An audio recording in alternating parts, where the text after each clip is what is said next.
کہ جو ہم لفظ قبر کہتے ہیں ہمارے عرف میں تو ایک گڑھے کا نام قبر ہے، لیکن حقیقتاً یاد رکھیں کہ قبر اس مقام کا نام ہے کہ جس میں انسان عالم برزخ میں رہتا ہے۔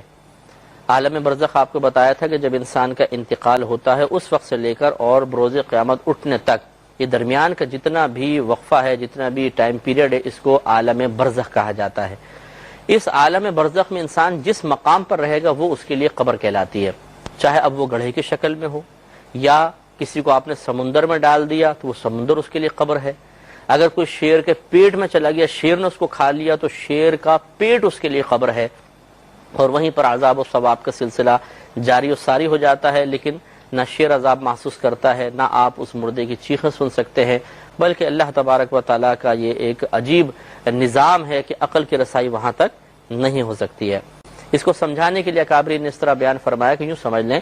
جیسے آپ کسی سوئے ہوئے شخص کے پاس بیٹھ جائیں اور وہ شخص کو خواب دیکھ رہا ہو، تو وہ خواب میں مثال کے طور پہ کوئی اس کو مار رہا ہے، اس کو کاٹ رہا ہے، پیٹ رہا ہے، وہ ایک اذیت برداشت کر رہا ہے، محسوس کر رہا ہے، لیکن جو سائیڈ میں بیٹھا ہوا اسے کچھ پتہ نہیں چلتا کہ کیا ہو رہا ہے،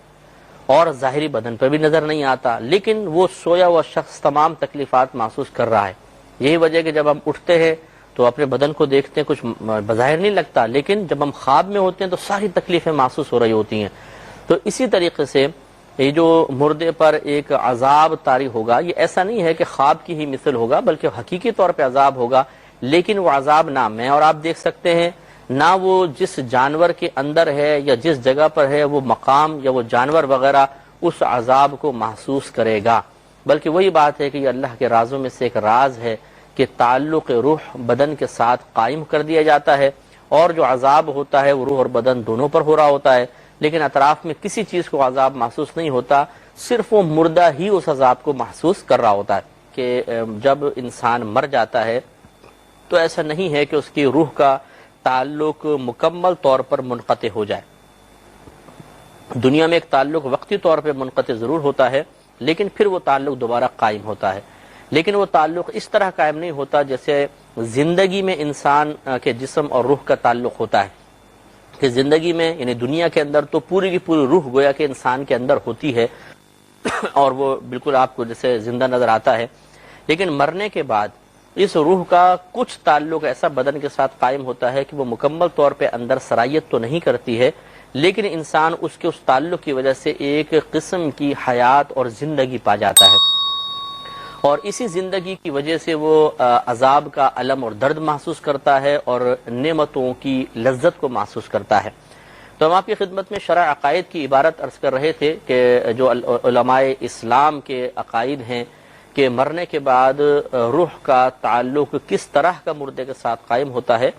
تو اس میں انہوں نے ارشاد فرمایا کہ بے شک یہ بات بالکل جائز ہے، یعنی اس کا عقیدہ رکھنا چاہیے کہ اللہ تبارک و تعالی مردے کے تمام یا اس کے بعض اجزاء میں زندگی کی ایک نوع پیدا کر دیتا ہے، ایک قسم پیدا کر دیتا ہے، اور اس کی مقدار اتنی ہوتی ہے کہ وہ کم از کم عذاب کے الم کو اور نعمتوں کی لذت کو محسوس کر سکے۔ اور کہتے ہیں کہ اس سے یہ لازم نہیں آتا کہ پوری کی پوری روح بدن میں لوٹا دی جاتی ہے، اور یہ بھی لازم نہیں آتا کہ جب روح کا تعلق بدن سے قائم ہوا تو وہ چاہیے کہ مردہ اٹھ کے حرکتیں کرنا شروع کر دے اور بے قراری اور اضطراب کا اظہار کرے، کیونکہ وہ ایک ایسا تعلق قائم ہوتا ہے کہ مکمل روح اندر آتی بھی نہیں ہے۔ جیسے بھی ہمارے اندر روح ہے تو ہاتھ ہلا سکتے ہیں، اٹھ سکتے ہیں، دائیں بائیں دیکھ سکتے ہیں، تو ایسا تو نہیں ہے کہ پوری کی پوری روح اس مردے کے اندر چلی جائے، تو پھر تو وہ اسی طرح حرکتیں کرتا ہے جیسے ایک زندہ آدمی کرتا ہے۔ لہذا فرماتے ہیں کہ وہ تعلق بس اتنی مقدار کا ہوتا ہے کہ جس تعلق کی بنا پر مردہ عذاب کے الم اور نعمت کی لذت کو محسوس کر سکے۔ یہی وجہ ہے کہ مردہ اٹھ کے نہیں بیٹھتا، وہ حرکت نہیں کرتا، وہ اضطراب میں مبتلا نہیں ہوتا۔ تو کہتے ہیں کہ اس سے لازم نہیں آتا کہ روح بدن کی طرف مکمل طور پہ لوٹا دی جاتی ہے اور یہ کہ وہ حرکت کرے اور اضطراب کرے، اور اسی طریقے سے یہ بھی لازم نہیں آتا کہ عذاب کا اثر اس پر نظر آئے۔ ہم بھی دیکھتے ہیں تو عذاب کا اثر نظر نہیں آتا، بالکل مردہ جیسا پڑا ہے ویسے ہی پڑا ہوا ہے۔ حتیٰ کہ یہ کہتے ہیں کہ جو پانی میں ڈوب گیا اور جو حیوان کے پیٹوں کے اندر چلا گیا اور وہ ہواؤں کے اندر اڑ رہے ہیں، اس پر بھی عذاب ہو رہا ہوتا ہے، اگرچہ خود پرندوں کو پتہ نہیں چلتا اور جانوروں کو پتہ نہیں چلتا، عذاب ہو رہا ہوتا ہے۔ تو یہ آپ تھوڑا سا غور و تفکر کریں گے تو ایک صحیح تصور آپ کے ذہن میں قائم ہو جائے گا کہ زندگی میں مکمل طور پہ روح بدن کے اندر ہوتی ہے، تو لہٰذا انسان حرکت بھی کرتا ہے، باتیں کر رہا ہوتا ہے اور سب معاملات ہوتے ہیں، لیکن جب یہ روح مکمل طور پہ باہر نکلتی ہے وہ مر جاتا ہے۔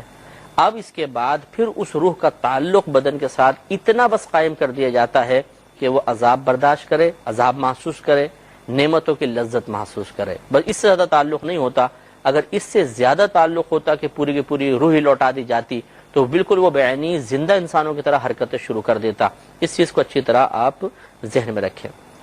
اب یہ بھی ہمارا عقیدہ ہے کہ مسلمانوں کی روح مختلف مقامات پر ہوتی ہے، لہذا علماء نے فرمایا کہ حسب مرتبہ روح مختلف مقام پر ہوگی۔ بعض کی تو صرف قبر کے پاس ہی رہتی ہے روح، یعنی کہیں پر بھی وہ بہرحال جسم کے ساتھ تو تعلق ہو گئی ہوگا، لیکن بعض کی روحیں قبروں کے پاس ہوتی ہیں، بعض کی آب زمزم کے کنویں میں ہوتی ہیں، یہ حدیثوں میں ہے، بعض کی آسمان و زمین کے درمیان،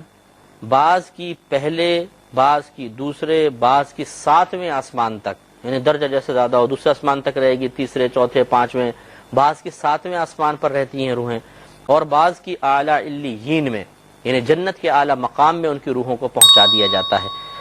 تو اس کے سلسلے میں علامہ جلال الدین سیوطی رحمۃ اللہ علیہ نے اپنی مشہور کتاب جو احوال برزخ کے بارے میں ہے، شرح الصدور بشرح حال الموتى والقبور، اس میں بہت ساری کتب حدیث سے حدیثیں جمع کی ہیں، وہ میں چند حدیثیں آپ کی خدمت میں عرض کرتا ہوں تاکہ ہمیں معلوم ہو کہ جو یہ ہم نے عقیدہ رکھا ہے یہ کوئی اپنے پاس سے وضع کردہ نہیں ہے، بلکہ ہمارے نبی کریم صلی اللہ علیہ وسلم نے اس کی اطلاع دی ہے۔ چنانچہ شرح الصدور صفحہ نمبر 262 263 پر یہ حدیث پاک حضرت ابن عمر رضی اللہ تعالی عنہ سے مروی ہے، وہ کہ فرماتے ہیں کہ بے شک انسان جب قبر میں رکھا جاتا ہے تو صبح اور شام اس کی قبر میں اس کے جنت یا اس کے دوزخ کا ٹھکانہ پیش کیا جاتا ہے۔ مطلب کہنے کا یہ ہے کہ جب مردہ قبر میں رکھا جاتا ہے تو جنت کی کھڑکی بھی اس کو دکھائی جاتی ہے، کھول دی جاتی ہے، تو صبح و شام وہ جنت کے نظارے کرتا ہے اگر نیک پرہیزگار مسلمان ہے تو، اور یا صبح و شام جہنم دکھایا جاتا ہے اگر کافر، منافق یا مشرک وغیرہ ہے تو۔ اس میں اشارہ اس طرف ہے کہ انسان کی روح جو ہے وہ اس کی قبر کے پاس رہتی ہے، تو وہ ان تمام چیزیں ملاحظہ کر رہا ہوتا ہے۔ اس طرح شرح الصدور صفحہ نمبر 237 پر ارشاد فرمایا، حضرت علی رضی اللہ تعالیٰ عنہ اس کے راوی ہیں، آپ فرماتے ہیں کہ ارواح المؤمنین فی بئر زمزمہ، کہ مومنین کی روحیں آب زمزم کے کنویں میں ہیں، یعنی زمزم کے کنویں میں ہیں۔ تو یہ بھی حدیث پاک میں چونکہ آیا، ہمارے نبی کریم نے اطلاع دی، اس پر ہمارا ایمان ہونا چاہیے۔ اسی طرح صفحہ نمبر 236 پر مغیرہ بن عبداللہ رضی اللہ تعالی عنہ سے یہ روایت ہے، یہ کہتے ہیں کہ بے شک روح جب بدن سے نکلتی ہے تو وہ آسمان اور زمین کے درمیان رہتی ہے، حتی یرجع الی جسدہ، حتی کہ اسے اس مردے کے بدن کی طرف لوٹایا جائے گا، یعنی اس میں اشارہ کر دیا کہ زمین و آسمان کے درمیان ہے۔ صفحہ نمبر 235 پر حضرت ابو ہریرہ رضی اللہ تعالی عنہ سے یہ حدیث پاک مروی ہے کہ نبی کریم صلی اللہ علیہ وسلم نے ارشاد فرمایا، ان ارواح المؤمنین فی السماء السابعۃ ينظرون الی منازلہم فی الجنہ، کہ بے شک مومنین کی روحیں 7ویں آسمان میں ہیں، وہ جنت میں اپنے مقامات کو دیکھ رہے ہیں، یعنی 7ویں آسمان سے ان کو جنت نظر آتی ہے، وہ جنت میں اپنے مقامات دیکھ رہے ہوتے ہیں۔ اس میں نبی کریم صلی اللہ علیہ وسلم نے مومنین کی ارواح کو 7ویں آسمان پر قرار دیا۔ ابو داؤد شریف میں ہے، سنن ابو داؤد میں حدیث نمبر 2520 ہے، حضرت ابن عباس رضی اللہ تعالی عنہ اس کے راوی ہیں۔ یہ فرماتے ہیں کہ نبی کریم صلی اللہ علیہ وسلم نے ارشاد فرمایا کہ جب تمہارا کوئی بھائی دنیا سے رخصت ہو جاتا ہے تو اللہ تبارک و تعالی ان کی روحوں کو سبز پرندوں کے پیٹ میں رکھ دیتا ہے، سبز پرندوں کے پیٹ میں، اور وہ جنت کی نہروں پر اڑتے ہیں، اس کے پھلوں میں سے کھاتے ہیں اور اس کی قندیلوں پر بیٹھتے ہیں، وہ قندیلیں کہ جو عرش کے سائے کے تحت لٹکی ہوئی ہیں۔ تو یہ اس میں اشارہ کر دیا کہ بعض لوگوں کی روحیں جنت میں پہنچائی جاتی ہیں اور جنتی پرندوں کے پیٹ یا پوٹے کے اندر ان کو رکھ دیا جاتا ہے، اور جنتی پرندے اڑتے ہیں تو گویا کہ وہ روح بھی اس کے ساتھ سیر کر رہی ہوتی ہے۔ اور اسی طرح شرح صحیح مسلم جو امام نووی رحمۃ اللہ علیہ کی تصنیف ہے، اس کی جلد نمبر 2 صفحہ نمبر 286 پر آپ ایک حدیث کی شرح کرتے ہوئے جس میں رفیق الاعلی کا لفظ استعمال ہوا تھا، یہ کہتے ہیں کہ صحیح یہ ہے اور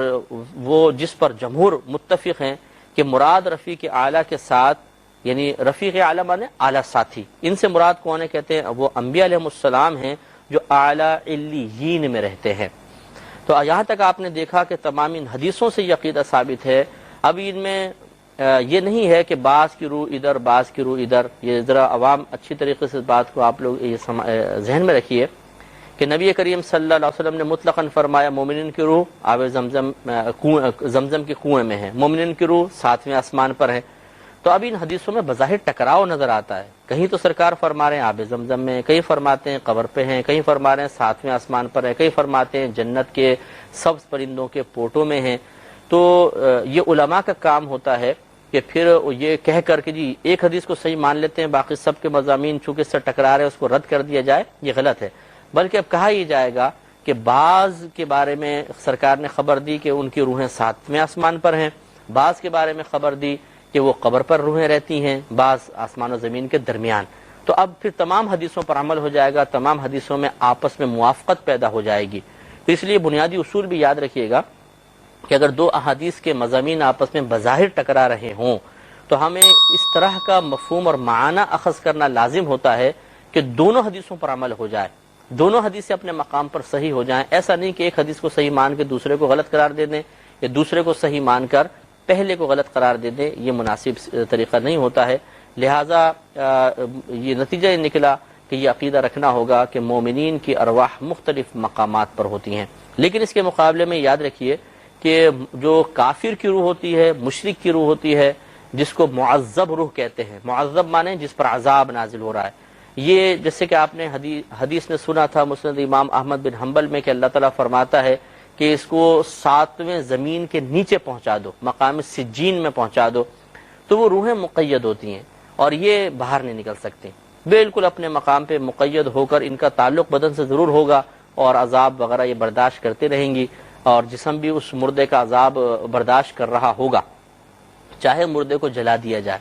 اس کے اجزاء چاہے جلا کے راکھ بنا کر اڑا دی جائے، لیکن اس کے باوجود روح اور بدن کا تعلق قائم رہتا ہے اور وہ عذاب محسوس کرتا رہے گا۔ تو معلوم یہ ہوا کہ کفار، مشرکین، منافقین کی روحیں اس طرح نہیں ہے کہ وہ پوری دنیا میں گردش کر رہی ہوں، بلکہ ان کو تو مقید کر دیا جاتا ہے۔